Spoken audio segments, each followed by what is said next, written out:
सबसे पहले आज का ये दिन जोश इस बात से आता है कि जो व्यक्ति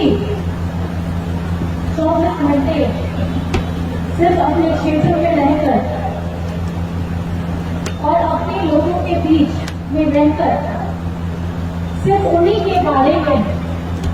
सोचकर उन्हीं के लिए ही कार्य करने के लिए निरंतर प्रयास करता रहता है।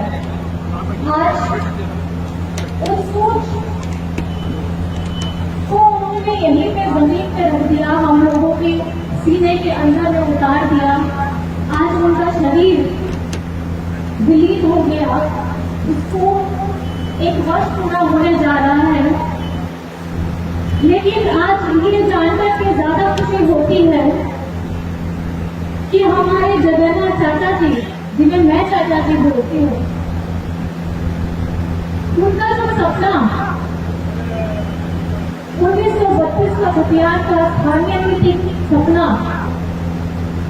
पिछड़ों को आरक्षण आगे देने के लिए 14% से 27% करने का सपना, जो उन्होंने आप लोगों के से वादा किया था।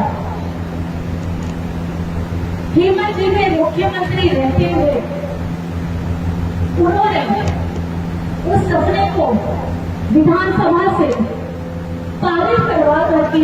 ये दिखा दिया कि जो उन्होंने आप लोगों के साथ वादा किया था, वो वादा उन्होंने करके दिखाया। और ये सिर्फ 1932 का बात नहीं है, ये आपकी अपनी हमारी पहचान की बात है, और जिसके लिए उन्होंने मुखर होकर के हमेशा अपनी आवाज उठाई थी, अपने लोगों की आवाज उठाई थी,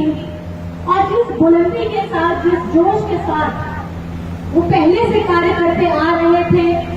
और इस बार की झारखंड की सरकार, हेमंत जी की सरकार, जगन्नाथ चाचा जी की सरकार, कुलदीप देवी जी की सरकार, आज आपकी अपनी सरकार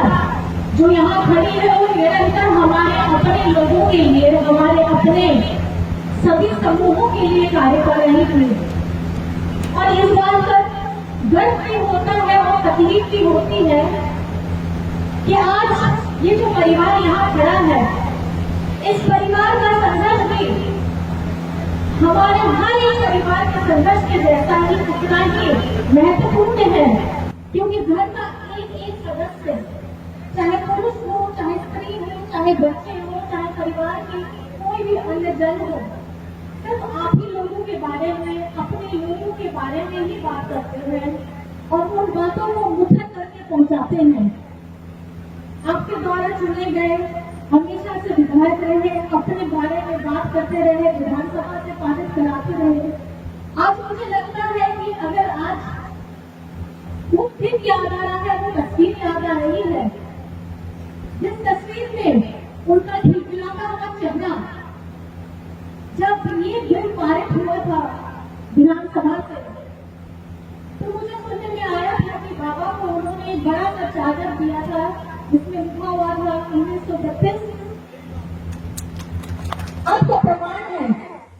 कि उस सोच को कोई टाल नहीं सकता था, वो टाइगर जिंदा अभी भी है। टाइगर कभी मरता नहीं है, उसका सोच कभी मरता नहीं है। आज वो जिम्मेदारी हमारे माननीय बेबी देवी जी को मिला है, आने वाले समय में बेटे को मिलेगा, लेकिन वो जज्बा आपके अंदर होना चाहिए कि वो सोच को कभी खत्म नहीं करना है। क्योंकि जो इस जगह का, इस धरती का पुत्र है, जिसने कोविड के समय में भी, ऑपरेशन होने के बाद में भी